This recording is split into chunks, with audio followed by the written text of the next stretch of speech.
یار انٹرویو دینے جانا ہو، حالانکہ اگر ناکام بھی ہو گئے تو پھانسی تو نہیں لگا دیں گے، ناکام کر دیں گے نا، دوبارہ موقع موجود ہے، آخری موقع بھی ہے تو کوئی بات نہیں، کوئی اور کام کر لیں گے، لیکن دل لرز رہا ہوتا ہے اور عجیب انسان ایک مخمصے کی سی کیفیت میں ہوتا ہے۔ عدالت میں کوئی فیصلہ ہونا ہو اور وہ آپ کے خلاف بھی آ سکتا ہو، آپ کے حق میں بھی آ سکتا ہو، اور اگر جرم واقعی کیا ہوا ہے تو پھر وہ فیصلہ آنے سے پہلے کے جو لمحے ہیں تو کس قدر طبیعت کے اوپر شاک گزرتے ہیں۔ تو اللہ کے حضور حاضر ہو رہا ہے بندہ، فضا اکبر کا دن ہے، دل دہل رہے ہوں گے، کلیجے کانپ رہے ہوں گے، سورج 1.25 میل پہ آ جائے گا، رخ سیدھا ہو جائے گا، زمین تانبے کی ہوگی، اللہ قہر و جلال میں ہوگا، جہنم کی آوازیں آ رہی ہو، تغیظم و زفیرہ قرآن پڑھی ہو، اس کا غیظ و غضب اور اس کے کھولنے کی آواز دلوں کے اندر خوف پیدا کر رہی ہو۔ جنت کو اللہ کے عرش کے دائیں جانب لا کے رکھ دیا گیا اور جہنم کو عرش الہی کی بائیں جانب رکھ دیا گیا۔ بڑا سخت دن ہے، خوف وحشت طاری ہوگی، 50,000 سال کا ایک دن۔ اس دن گھبراہٹ سے دل دہل رہے ہوں گے، کلیجے کانپ رہے ہوں گے، اور اللہ کے حضور حاضر ہونے کا خوف طبیعت پہ وحشت طاری یہ رکھا ہوگا۔ لیکن 7 اشخاص ایسے ہوں گے اس دن اللہ جنہیں اپنے عرش کا امن والا ٹھنڈا سایہ عطا فرما دے۔ پہلا شخص امام عادل، عادل حکمران جو عدل و انصاف سے حکومت کرتا ہے۔ دوسرا شخص وشاب نشأ فی عبادت اللہ، وہ جوان جس کی جوانی اللہ کی عبادت میں گزری۔ تیسرا شخص ورجل دعته امرأة ذات منصب وجمال فقال انی اخاف اللہ، وہ مرد جس کو کسی عورت نے دعوت گناہ دی، وہ معمولی خاتون نہیں تھی، صاحب منصب بھی تھی، صاحب جمال بھی تھی، اس مرد نے کہا انی اخاف اللہ، یا مرد نے دعوت دی تو عورت نے کہا انی اخاف اللہ، میں اللہ سے ڈرتی ہوں۔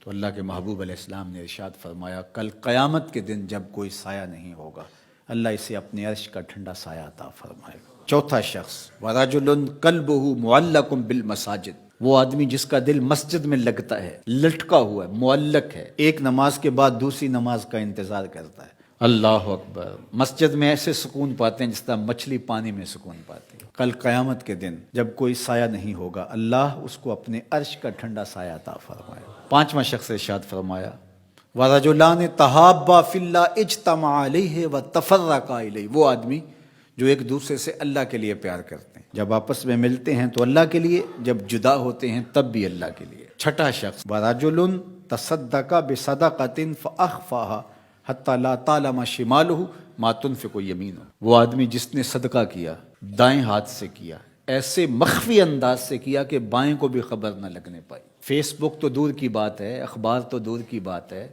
میڈیا پہ ایڈ چلنا تو دور کی بات ہے، ہمسایوں کو پتہ لگنا تو دور کی بات ہے، سوسائٹی کو پتہ لگنا تو دور کی بات ہے، اس کے بائیں ہاتھ کو بھی نہ پتہ چلا دائیں نے کتنا صدقہ کیا، اتنے مخفی انداز سے کیا۔